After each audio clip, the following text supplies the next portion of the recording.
NASB mengubah kiss itu menjadi do homage. Ya, jadi itu juga penghormatan atau suatu penyembahan.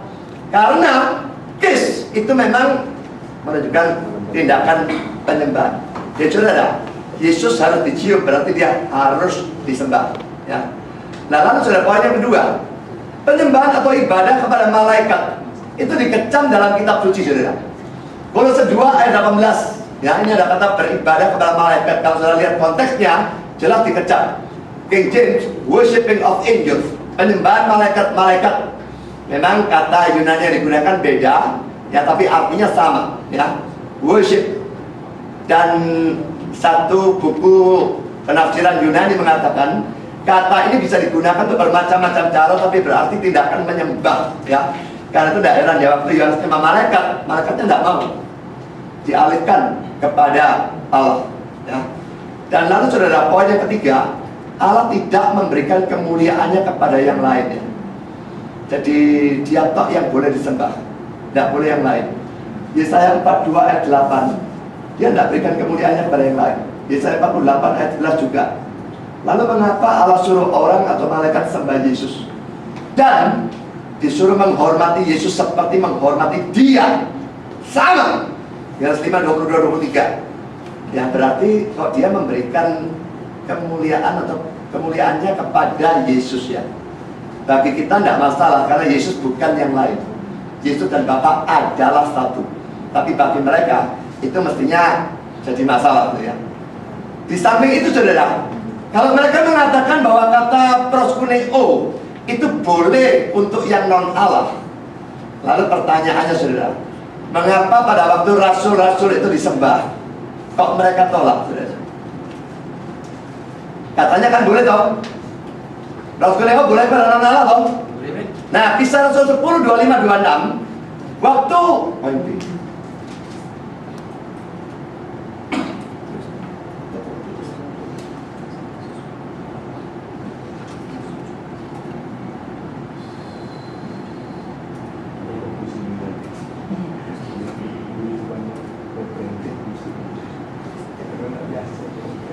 Kisah Rasul 10, 25, 26, Petrus masuk, Cornelius menyambut, tersungkur, menyembah.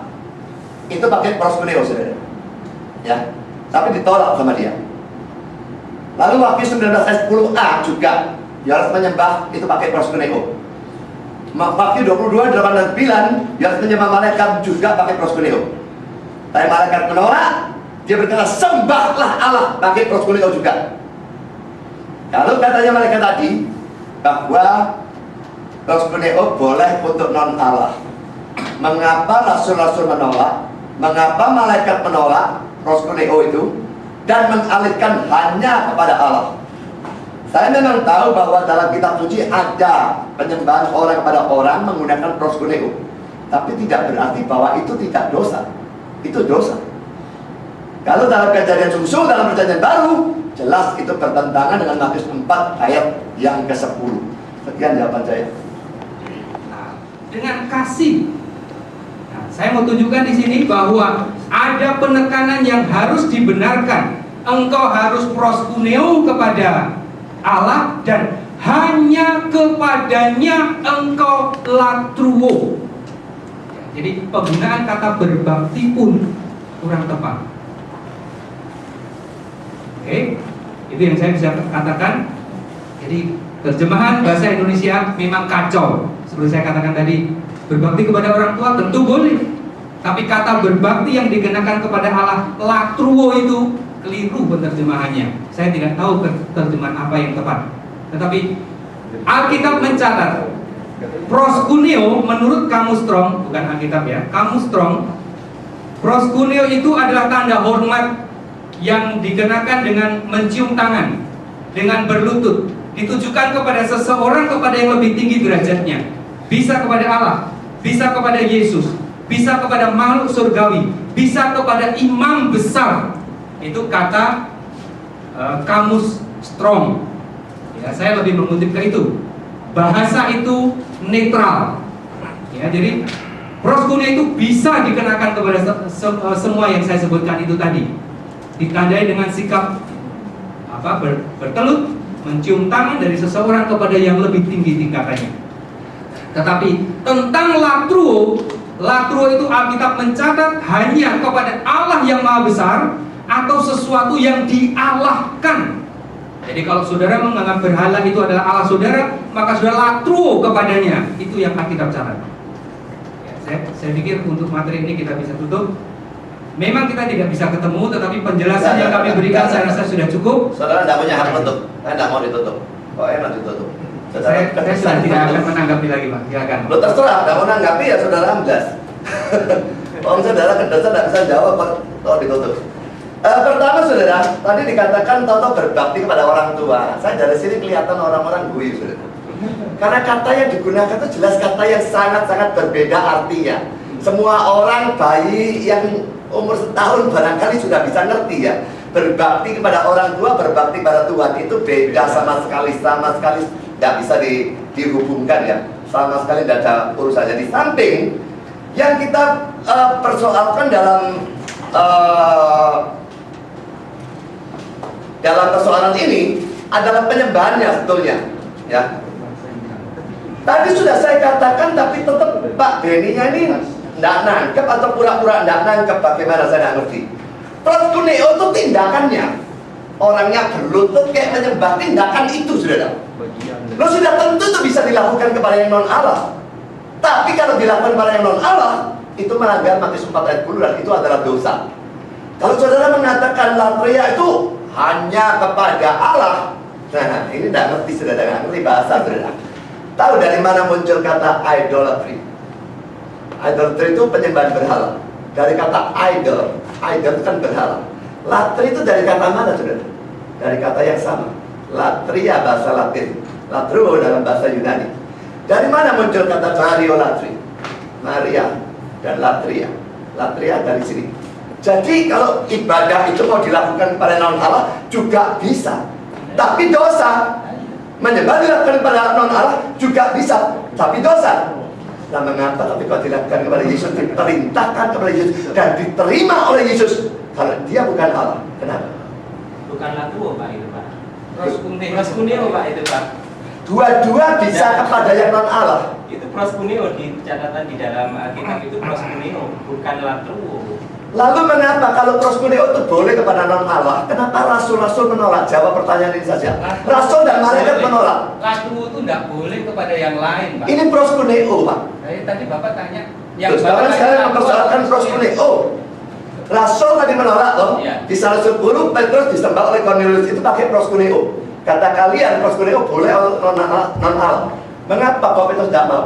Malaikat disembah oleh Yohanes 2 kali pakai kata proskuneo. Dia tidak mau juga sembahlah Allah pakai kata proskuneo.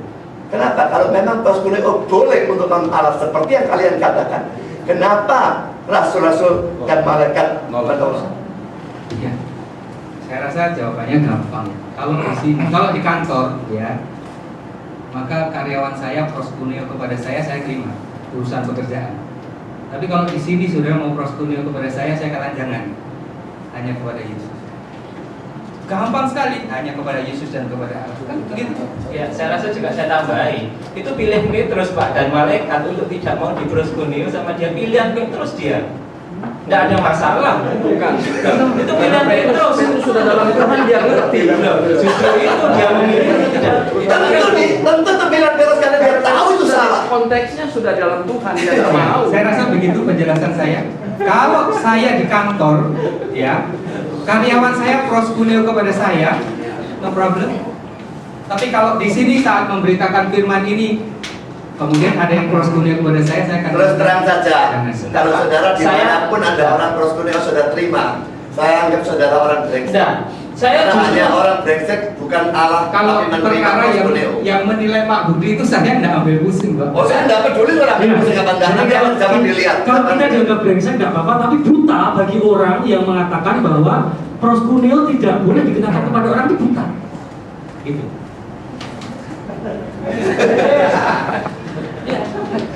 Kalian belum bisa menjawab saya. Rasul-rasul dan malaikat menolak mengarahkan sembah itu kepada Allah. Bukan cuma menolak ya. Kalau menolak, saudara bilang tadi, Bapak tadi bilang itu pilihan. Tapi dia bukan cuma menolak, dia mengarahkan kepada sembahlah Allah. Itu kata dari malaikat. 2 kali. Soalnya begini Pak ya, kalau kita lihat di dalam perjanjian lama, Abraham tadi sudah dijelaskan dia sudah menyembah. Ya, kemudian belum sebentar, karena tadi Bapak juga menggunakan kata beribadah dan menyembah itu juga di perjanjian lama. Ya kan, tadi ada di dalam buku apa tadi itu kan diambil dari Untuk menunjukkan 2 arti itu dekat saja, tapi bukan persoalan tindakan menyembah dalam PL. Kalau Bapak bilang tadi malaikat mengarahkan kepada Allah, dan Yesus kan juga mengarahkan kepada Bapa, Pak.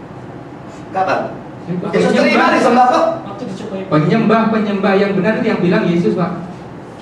Aduh, ayat yang saya Yesus mengarahkan itu apa enggak, Pak? Hah? Karena Yesus mengarahkan kepada Bapa atau tidak? Lalu dalam 1 ayat 6 bagaimana? Enggak, jawab dulu. Yesus mengarahkan ke Bapa apa enggak penyembahan itu, Mas? Enggak. baca aja. Yohanes 4 ayat 3. Baca Yohanes 4 ayat 23. Mengarahkan dalam arti melarang untuk dia, lalu memberikan kepada Bapa. Tidak. Yesus mengarahkan atau tidak? Tidak.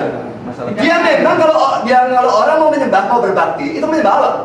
Tapi tidak berarti dia dikecualikan, dikeluarkan dari situ, tidak. Salah penafsiran.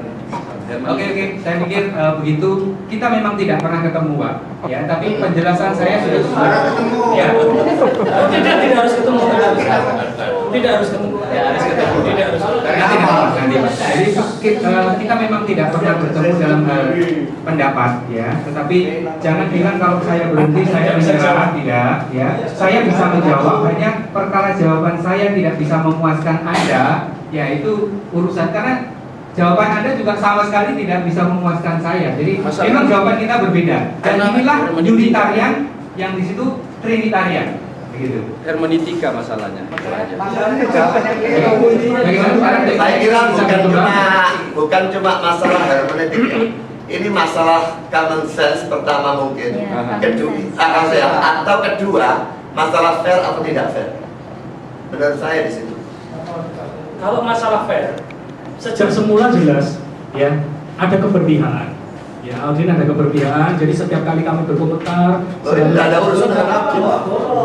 Loh bukan, kita bukan masalah bolong ya. Tapi jawaban Pak Budi tadi mestinya sudah keluar melebar sekali. Tapi kalau sekiranya itu yang menyampaikan saya, Pak Budi maka akan segera mungkin kata-kata sudah melebar keluar konteks dan sebagainya. Sekali lagi, kita tidak pernah tidak menjawab apa yang ditanyakan. Ya, jadi jangan pernah ada kesan kita tidak menjawab. Kita menjawab. Lihat, jawab pertanyaan saya, kenapa malaikat menolak sembah itu proskuneo itu dan mengarahkan kepada Allah? Kenapa? Tidak bisa jawab, Pak. Kalau memang proskuneo boleh untuk mengarah, kenapa dia tolak dan dia arahkan kepada Allah? Itu saja saya tidak jawab, jangan yang lain. Kontradiksi ayat firman Tuhan yang mereka tafsir. Kita tidak merasa kontradiksi. Kalau anak saya mau proskuneo kepada saya dan saya tidak mau, ya urusan saya toh. Urusan saya. Urusan malaikat. Malaikat bukan cuma tidak mau, dia menyuruh sembah Allah. Silakan itu terus masih. Karena dia ngerti. Tapi yang jelas, Ya itu namanya kayak gitu tuh saudara nggak bisa jawab gitu loh.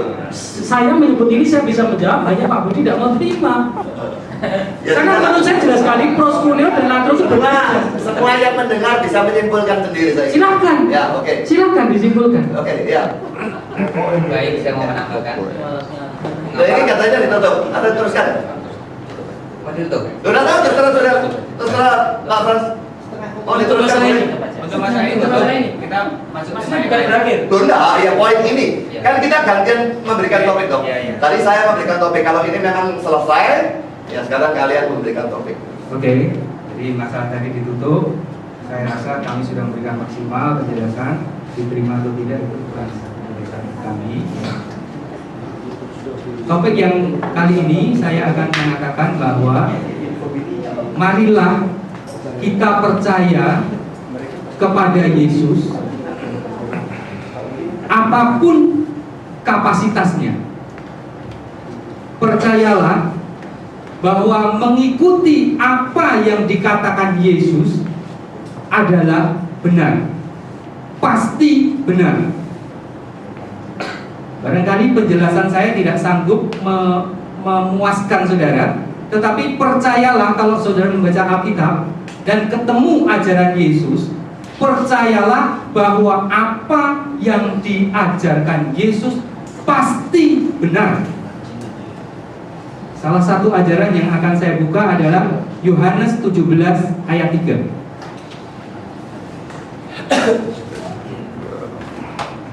Yohanes 17 ayat 3, inilah hidup yang kekal itu, yaitu bahwa mereka mengenal Engkau satu-satunya Allah yang benar, dan mengenal Yesus Kristus yang telah Engkau utus. Hidup yang kekal itu kalau mengenal Engkau di sini adalah Bapa, karena Yesus sedang berdoa kepada Bapa. Mengenal Bapa satu-satunya Allah yang benar, dan mengenal Yesus Kristus yang diutus oleh Bapa. Jadi saya mengajak untuk percaya kepada Yesus kalau mau dapat hidup kekal. Kenallah Bapa sebagai satu-satunya Allah yang benar. Silakan ditanggapi.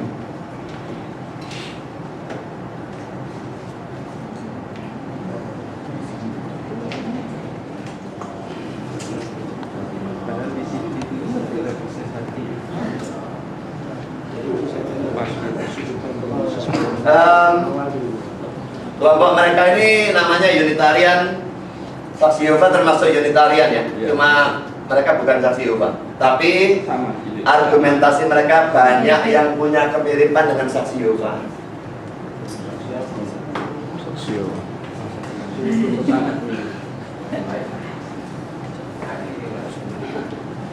Maaf, Unitarian itu saksi Yehova itu bukan Unitarian, tidak masuk dalam kelompok Unitarian.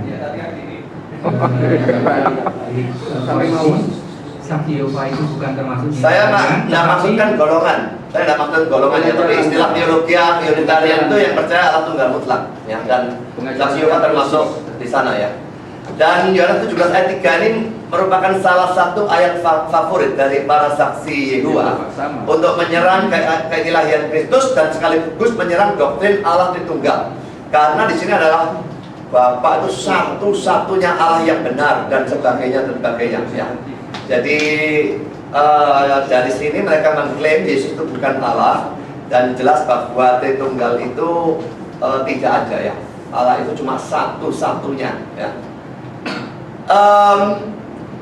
Mereka sendiri pernah mengatakan ya bahwa pada waktu menafsirkan satu ayat harus memperhatikan ayat yang lain. Itu pernah ada tadi sebelum acara ini mulai sudah dibunyikan sama saudara Sony Setul ya. Tidak tahu bisa dibunyikan apa enggak? Sebelum saya bunyikan, saya akan berinformasi dulu bahwa ini merupakan penggalan dari beberapa pertemuan yang lalu, rekaman. Di mana melakukan penggalan ini saya sudah izin kepada yang makan, yaitu Pak Chandra yang shopping itu.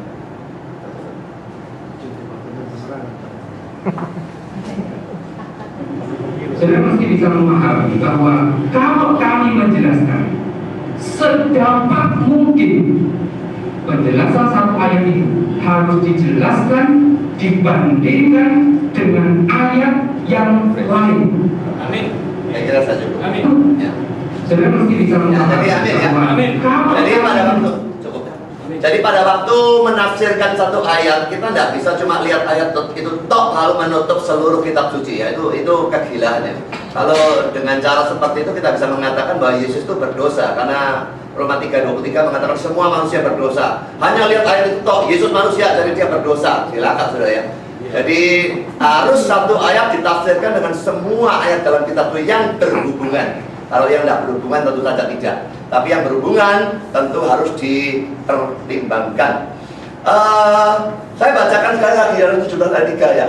Inilah hidup yang kekal itu, yaitu bahwa mereka mengenal Engkau satu-satunya Allah yang benar, dan mengenal Yesus Kristus yang telah Engkau utus. Saudara, jawaban pertama, Calvin menganggap bahwa dalam ayat ini Yesus berbicara sebagai Allah yang merendahkan diri, menjadi pengantara antara Allah dan manusia. Yesus kadang-kadang berbicara sebagai Allah. Dalam hal itu dia betul-betul menyetarakan diri dengan Allah. Misalnya dia berkata, aku dan Bapa adalah satu. Yohanes 10:30. Atau dalam Yohanes 14 ayat 7 dan seterusnya, yang melihat aku melihat Bapa, yang mengenal aku mengenal Bapa. Maka dia betul-betul menyetarakan diri dengan Bapaknya. Tapi di sini dia berbicara sebagai Allah yang merendahkan diri menjadi pengantara. Jadi Allahnya yang ditonjolkan, dirinya tidak. Ya. Poin yang kedua, poin B.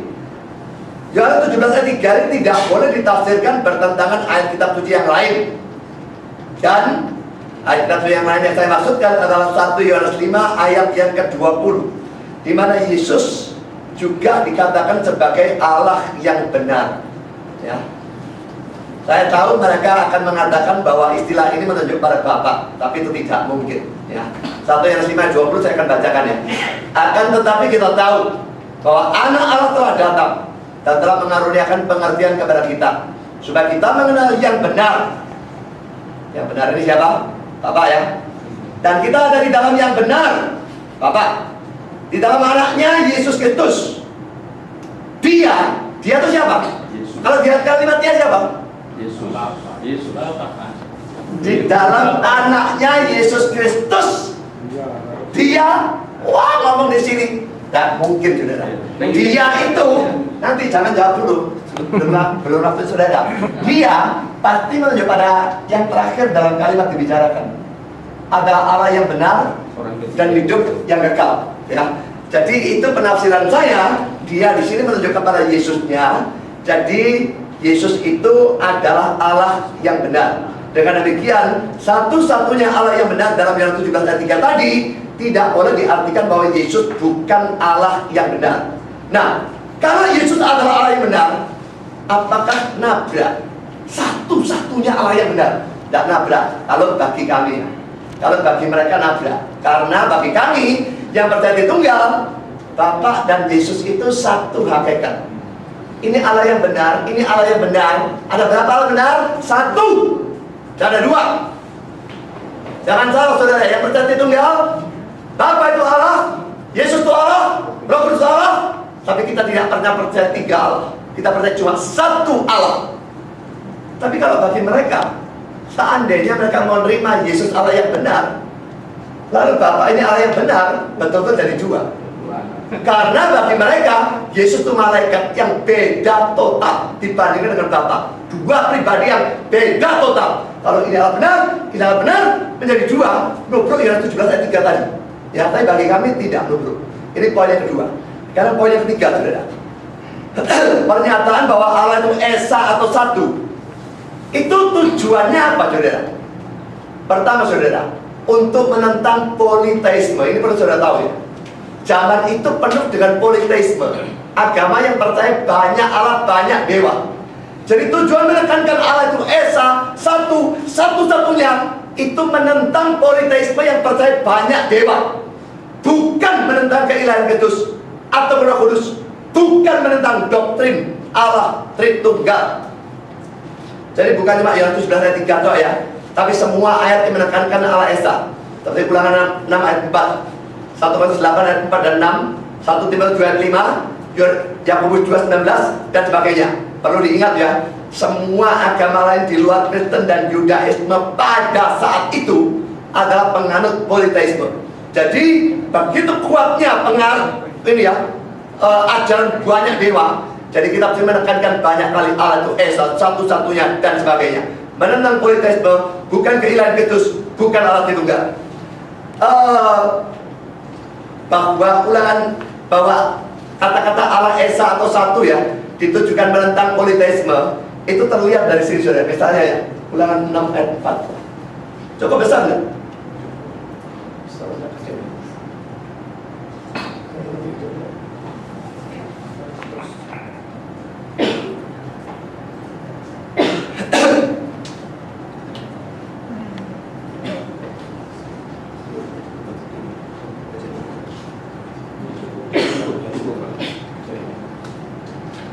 Ya, Ulangan 6 ayat 4 mengatakan Tuhan itu esa ya, Yahweh esa ya. Disusul 6 ayat 14-15.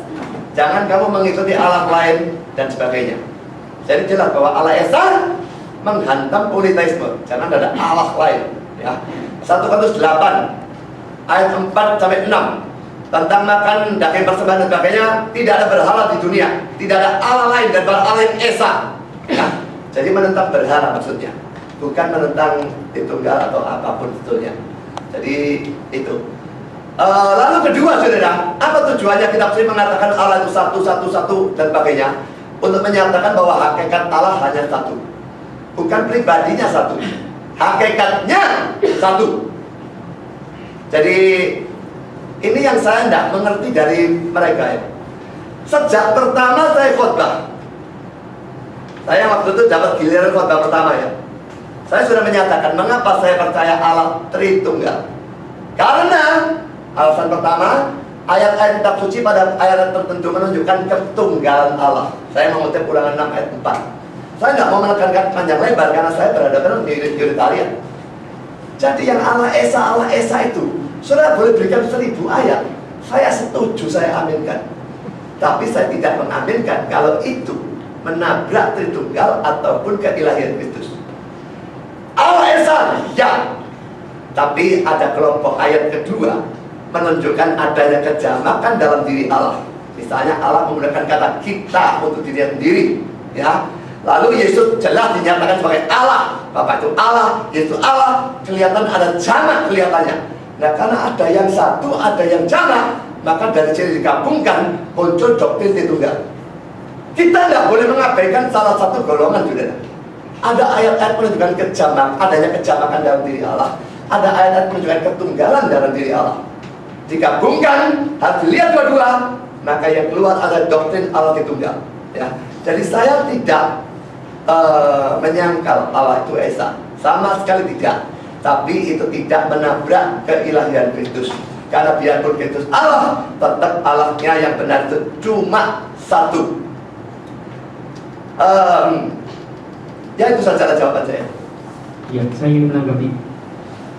Berkali-kali saya sampaikan, mungkin kalau di review di sini bisa lihat, kita ini mengaku Kristen.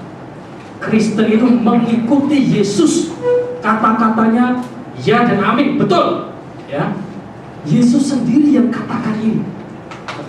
Ya, Bapa satu-satunya Allah. Bapa itu satu-satunya Allah. Dan Yesus diutus oleh Bapa. Ya, kalau tadi Pak Budi katakan itu karena Yesus jadi manusia. Saya mau tanyakan juga.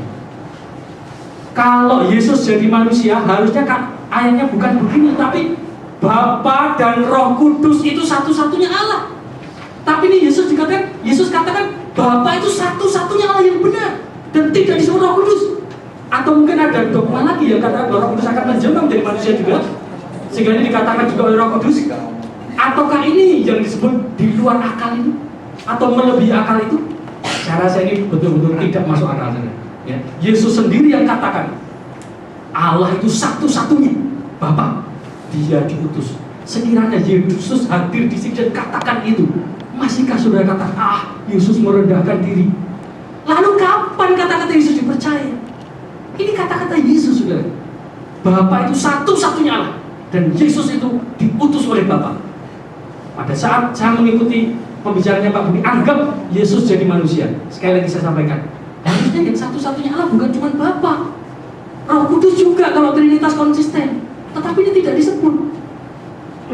Sekali lagi saudara, mari kita menjadi orang Kristen yang betul-betul Kristen.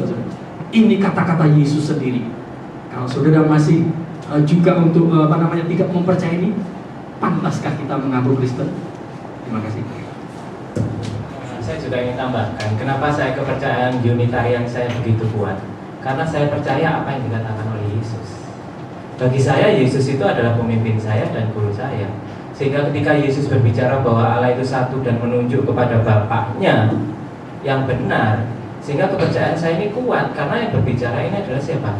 Yesus. Di dalam Yohanes 1:18, yang tahu tentang Allah ya Yesus. Nah, kalau Yesus berbicara bahwa Allah itu satu, Bapaknya itu yang benar, satu-satunya, tidak ada Allah yang lain, saya mengikuti apa yang dikatakan oleh Yesus. Kecuali kalau ayat ini tidak ada, Yesus tidak pernah berbicara tentang ayat ini, ya kemungkinan besar saya bisa mengikuti ajaran Trinitas. Tapi karena ada ajaran yang dikatakan oleh Yesus, Yohanes 17 ayat ketiga ini begitu kuat keyakinan saya tentang apa? Allah yang Esa, Unitarian. Sehingga dengan pertolongan kuasa Tuhan, saya tidak akan berpaling kepada Allah-Allah yang lain. Ya, hanya kepada siapa? Bapa satu-satunya Allah. Oke. sudah dijelaskan oleh rekan-rekan saya ingin menimpali. Penjelasan itu diperlukan kalau sesuatu itu tidak jelas. Kalau sesuatu sudah jelas, kenapa dijelaskan lagi? Ya, ayat ini saya rasa anak TK pun ngerti, gampang, sederhana, bahwa Yesus datang itu supaya manusia ini mengenal Bapa satu-satunya Allah, kan begitu. Dah ceto itu udah gamblang, tidak perlu dijelaskan. Jadi bagi saya ini jelas sekali. Jadi ayat ini bercerita bahwa Yesus datang untuk membuat manusia ini mengenal Bapa sebagai Allah yang benar. Ya, sekarang kita bandingkan 1 Yohanes 5 ayat 20. Tolong bisa dibantu 1 Yohanes 5 ayat 20. Ayat ini sama persis bunyinya seperti Yohanes 17 ayat 3. 1 Yohanes 5 ayat 20. Akan tetapi kita tahu bahwa anak itu adalah Yesus, telah datang dan mengaruniakan pengertian kepada kita, memberitahu kita supaya kita mengenal yang benar. Mengenal siapa? Mengenal Bapa, bahwa dialah Allah yang benar dan hidup yang kekal itu.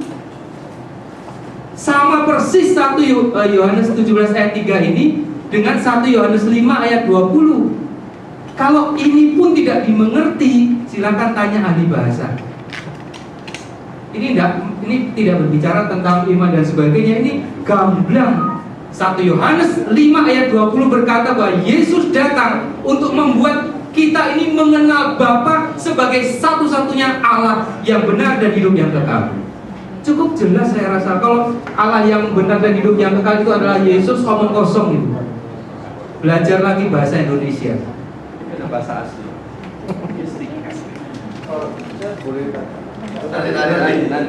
Nanti ya. Nanti ada waktunya. Catat aja nanti.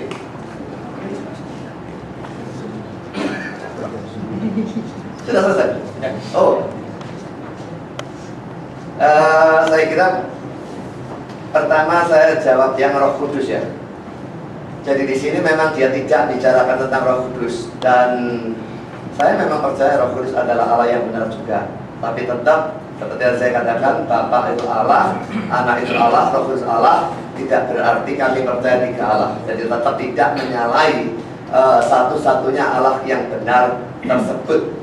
Lalu kalau Bapak Nono ini tadi kelihatan sekali menekankan hanya ayat itu. Padahal waktu di sini dikutip bunyi suara tadi, ayat harus ditafsirkan dengan semua yang lain. Semua bilang amin. Tapi kenyataannya Pak Nono tadi bilang nggak bahas 1 Yohanes 5 ayat 20-nya, cuma ublak-ublak dengan ayat Yohanes 17 ayat 3 ya. Dan satu-satunya yang membicarakan 1 Yohanes 5 20 cuma Pak Beni, itu pun sangat tidak memuaskan karena kelihatan betulnya ya. Dari sini kalau saya juga mengatakan sama saudara ya, bahwa Yesus Kristus itu kata-kata yang terakhir dalam kalimat sebelumnya, dia adalah Allah yang benar dan hidup yang kekal ya. Dan Bapa tidak biasanya disebut dengan istilah hidup yang kekal ya, karena yang memberikan hidup yang kekal itu Yesus. Juga kalau dia dikatakan dia di sini misalnya adalah Yesus, maka overlap tidak karu-karuan ya, karena yang di sini sudah dijelaskan yang benar dan sebagainya ya. Jadi di sini dia itu mesti adalah Yesus Kristusnya. Tidak ada perlunya Bapa disebutkan lagi sebagai Allah yang benar, karena di atas Allah yang benar itu sudah ada dan sebagainya. Jadi kalau saya jelas sekali bahwa 1 Yohanes 5 ayat 20 itu tetap menunjukkan bahwa Yesus juga adalah Allah yang benar. Ya, Allahnya jangan lupa, jangan cuma ayat benarnya kok. Ya.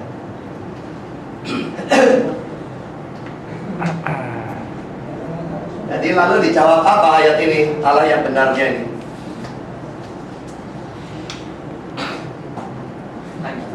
Ya. Saudaraku, saudara bisa mengerti itu bahwa saya rasa pertanyaan itu sudah dijawab dengan sangat gamblang ya, bahwa Yesus datang membawa kita mengenal yang benar. Yang benar itu yaitu Bapa adalah Allah yang benar. Anak itu datang memberikan pengertian bahwa yang benar itu adalah Allah yang benar dan hidup yang kekal. Saya rasa saudara boleh cek ini dengan pertanyaan kepada anak SD atau bagaimana, bahwa ayat itu kelewat jelas. Yohanes 17 ayat 3 mau ditafsirkan apa lagi? Nah kalau sudah jelas ngapain perlu ditafsirkan? Kalau yang tidak jelas baru dicari penjelasannya. Kalau yang jelas ditafsirkan buat apa? Kalau Yesus sudah ngomong sejelas ini, Bapa satu-satunya Allah yang benar, dia ngomong. Kemudian masih ada bisik-bisik, Roh Kudus ya Allah, Yesus ya Allah. Mana lebih Kristen saudara? Mana lebih menurut Yesus? Yesus ini ngomong jelas sekali. Dia sendiri yang ngomong. Bapa satu-satunya Allah yang benar, dan saya mengikuti itu, kata-kata Yesus. Apakah saya salah? Ataukah saya harus berbisik-bisik? Yesus sedang merendahkan diri. Roh Kudus tidak sebut, tapi sebenarnya ada. Tidak nurut itu saudara. Bukan Kristen itu saudara. Bukan Kristen. Kristen adalah mengikut apa yang dikatakan Yesus. Allah itu yaitu Bapa satu-satunya Allah yang benar, dan Yesus itu diutus oleh Allah. Itu iman kami. Sudah belajar teologi agnosis enggak? Nanti aja Pak, tolong kendalikan diri Pak. 1 Tesalonika 9, 1 Tesalonika 1 ayat 9. Ini ya masih dalam urusan ini ya. 1 Tesalonika 9. 1 Tesalonika 1 ayat 9. Dan 10. Logika enggak? Dia sudah enggak pakai. Dia logika, metafisika. Sebab mereka sendiri bercerita tentang kami, sebagaimana kami kamu sambut, dan bagaimana kamu berbalik dari berhala-berhala kepada Allah untuk melayani Allah yang hidup dan yang benar. Siapa ini? Ini bukan Yesus, saudara. Kembali Allah yang hidup dan yang benar, dan untuk menantikan kedatangan anaknya. Anaknya itu siapa? Anaknya yang hidup itu tadi.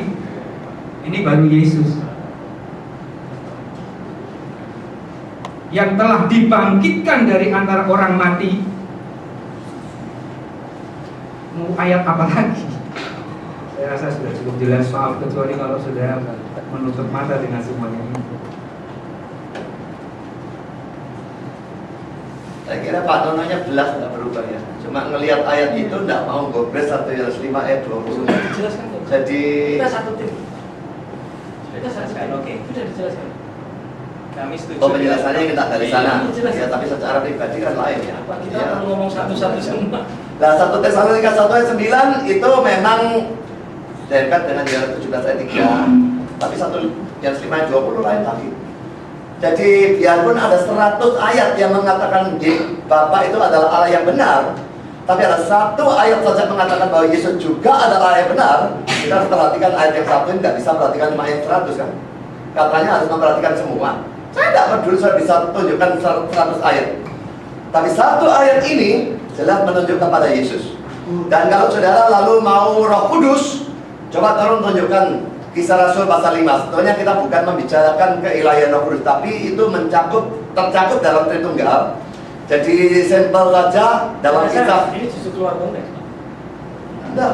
Karena tadi tidak setuju Kalau kalau saya bicara keluar konteks itu. enggak, tadi bilang Roh Kudusnya Allah, katanya saya ngomong maunya saya sendiri. Jadi saya tunjukkan bahwa kitab suci memang menunjukkan bahwa Roh Kudus itu adalah Allah. Kembalinya ke Yohanes 17 ayat 3 Pak. Pokoknya kan itu, jangan mendekat. Jadi takut ya dengan bukti saya. Enggak. Saya membuktikan Roh Kudus itu Allah. Nanti melihat. Nggak mau lihat ya? Enggak, nanti aja Pak. Nanti di. Oke. Jadi pokoknya silakan diunggah. dalam ceritanya Ananias dan Safira ada bukti bahwa Roh Kudus Allah, ya, karena bukan mendustai manusia tapi mendustai Allah, ya. Jadi terus mau disambung apa? Saya sudah menunjukkan 1 Yohanes 5 20, saudara belum memberikan jawab yang memuaskan bagi saya juga. Ya, terserah. Saya akan membandingkan lagi. Yohanes itu konsisten ya. Baca lagi Yohanes 7 ayat 28. Yohanes 7 ayat 28. Yesus itu selalu punya misi memperkenalkan yang benar. Yohanes 7 ayat 28. Memang saya ngerti bahwa 100 ayat itu tidak berguna di hadapan Pak Budi. Tapi barangkali bagi saudara pendengar ini Loh, saya nggak bilang Oke. 100 ayat tidak berguna, 100 ayat saya percaya. Apa-apa itu orang yang benar saya percaya. Oke. Tapi satu ayat saya itu yang tidak berguna bagi saudara. Yohanes 7 ayat 28. Waktu Yesus mengajar di bait Allah, ia berseru, "Memang aku kamu kenal dan kamu tahu dari mana asalku. Namun aku datang atas kehendakku sendiri. Aku datang bukan atas kehendakku sendiri, tetapi aku diutus oleh Dia yang benar, yang tidak kamu kenal."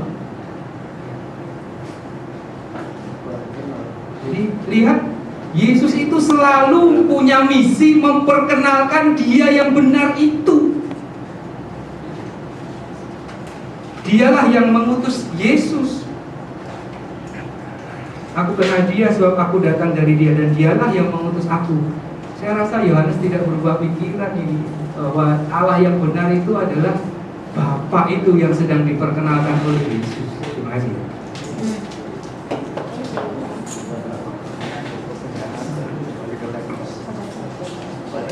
Kalau mau berubah ke poin lain saya nggak? Iya, soalnya mereka nggak bisa jawab 1 Yohanes 5:20 ya. Bukan nggak bisa Saya jawab, dari jawab, saya bilang 100 ayat nggak peduli kok. Masa? Ayat lagi.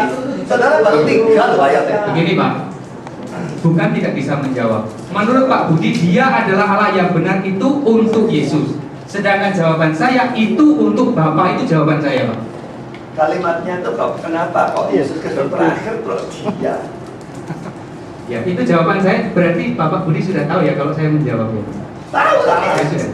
Masuk akal nggak kalimatnya seperti itu? Dia itu menuju pada Bapak. Sangat keliru. Kalimatnya itu loh. Saya rasa masuk akal sekali. Kita masuk akal itu, Pak. Masuk akal karena kata Dia di dalam bahasa Indonesia itu pengertiannya kalau ada 2 orang yang dimaksud, ya itu kan kalau menurut Trinitarian itu adalah Yesus. Tapi kalau menurut kami Unitarian itu adalah siapa? Bapa, karena ada sangkut pautnya dengan ayat-ayat Yohanes 7. Loh, berarti saudara sudah membentuk pandangan dulu baru menafsirkan ayat itu exegesis namanya. Tidak. Lah, Tapi apa Bapak juga mempunyai Dia pandangan seperti sudah itu. punya pandangan dulu, baru dipaksakan artinya. Karena apa? Karena kata Dia yang Bapak maksud itu adalah siapa? Yesus. Karena kalimatnya seperti itu. Kalau saya melihat kalimat, kalau saudara punya pengertian dulu dipaksakan di sini. Bahasa Yunani.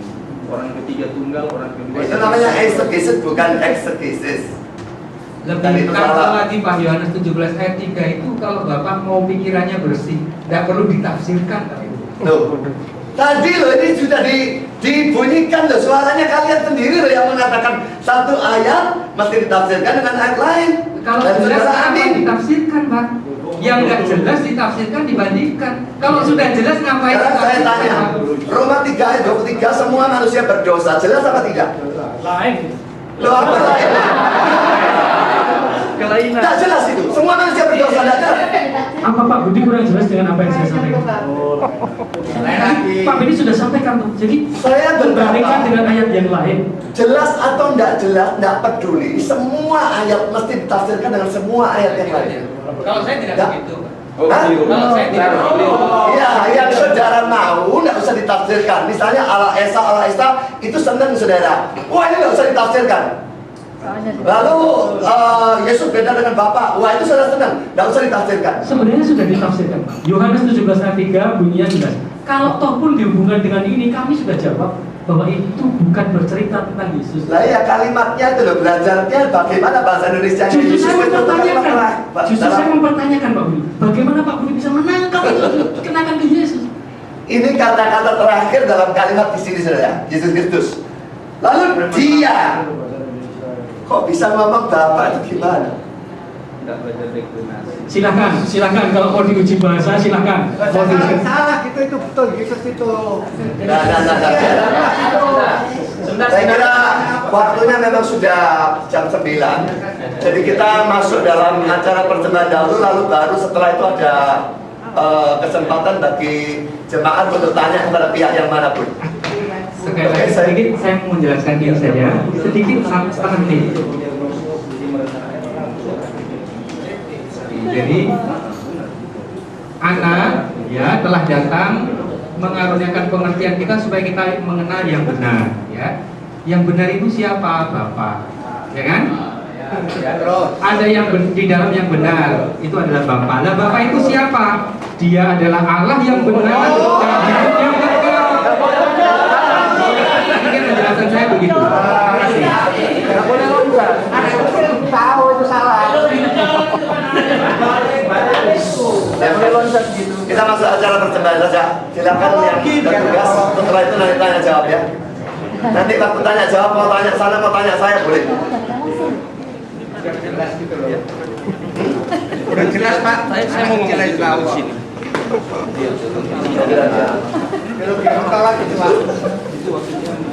Baru Pak. Iya, tulis mencolok anak kemakmuran, tulis mencolok ya.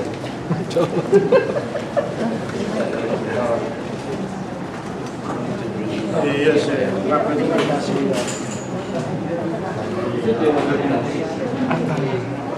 Yang terakhir aja Pak, yang saya ingat. Ya.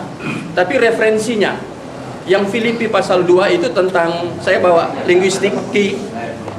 Yang Greeknya itu tentang, tadinya dikatakan Filipi itu setara. Tadi Pak Budi sudah sampaikan setara, kemudian dia mengosongkan diri. Bagaimana jawaban saudara tentang hal itu? Di dalam Filipi, Yesus di dalam Filipi itu dikatakan setara.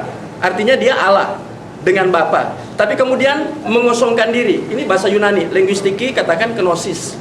Bagaimana saudara tafsirkan itu? Terima kasih. Itu saja. Iya, Filipi 2 ayat 5. Bagi saya, Filipi 2 itu terjemahnya tidak demikian. Silakan saudara memilih. Ya.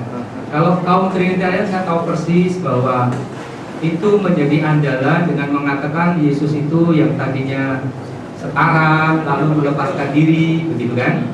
Tetapi saya tidak demikian menjelaskan hal itu.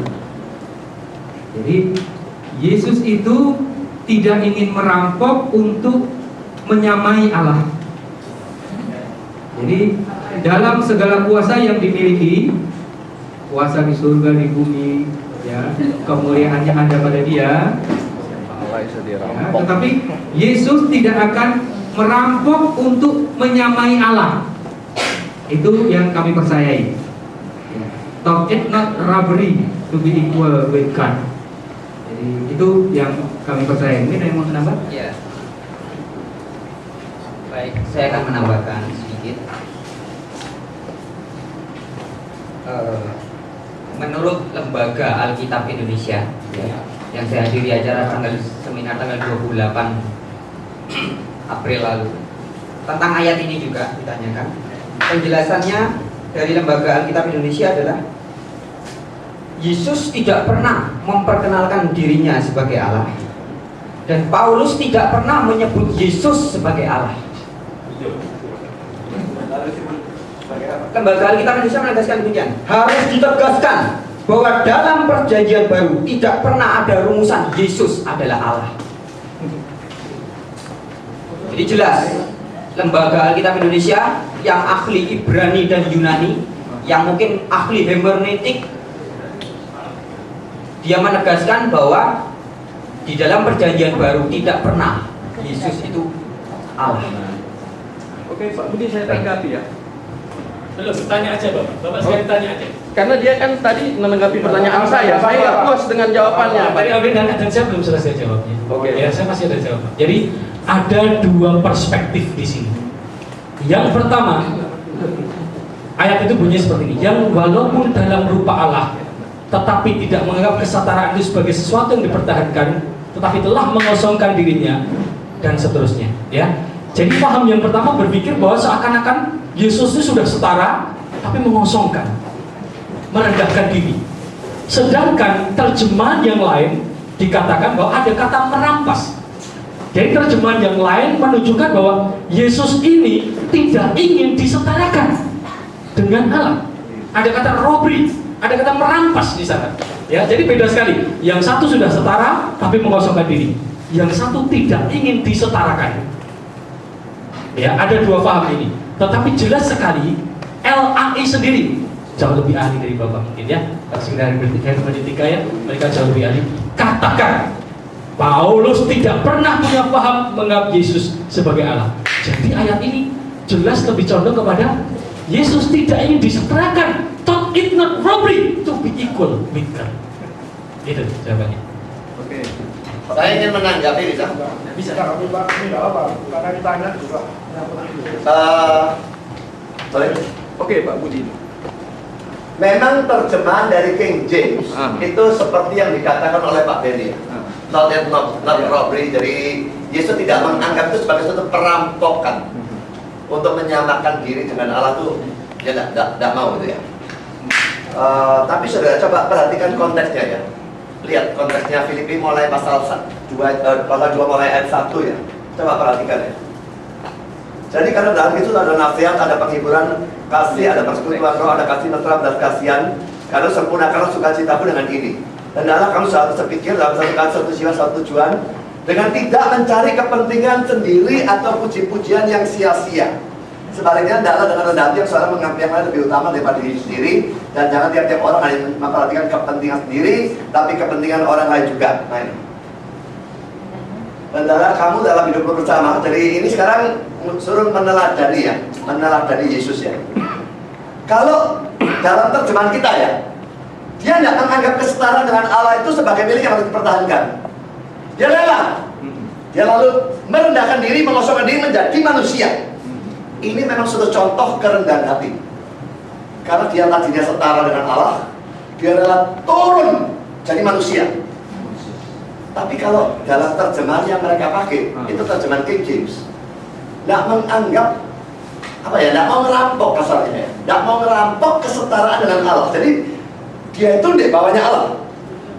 Dia tidak mau merampok kesetaraan, memaksakan diri setara. Dia tidak mau itu.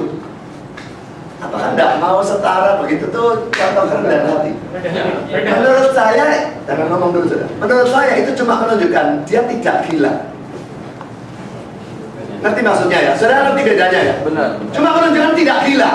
Orang kepingin setara dengan Allah itu gila. Dia tidak kepingin setara dengan Allah. Tidak kepingin merampok itu. Dia cuma tidak gila. Tapi itu tidak menunjukkan kerendahan hati. Tapi waktu seperti ini menunjukkan kerendahan hati. Jadi dilihat dari konteks, jelas terjemahan yang benar. Di samping itu satu-satunya yang terjemahkan mungkin cuma King James ya. Tapi terjemahan bahasa Inggris yang lain, RSV dan IV dan NESV, semua tidak ada yang menerjemahkan model semacam demikian.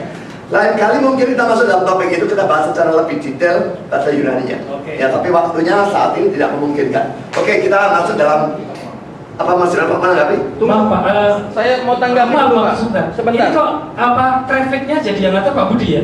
Padahal ini pertanyaan diajukan ke kami. Loh, saya punya hak menjelaskan. Kalau pertanyaan ke saya, kalian juga punya hak untuk menanggapi. Oke, kalau itu Ya. saya mau jelaskan. Saya punya hak. Oke, kalau itu saya mau jelaskan dulu Pak. Silakan dulu. Ini tadi kan Oh iya, ada saya yang mau jelaskan. dua ya. Kita mau beradu konteks sekarang ya. Kita mau beradu konteks. Kalau tadi dikatakan bahwa tidak ingin disetarakan dengan Allah itu bukan sebagai wujud keteladan atau kerendahan hati, saya tidak habis pikir.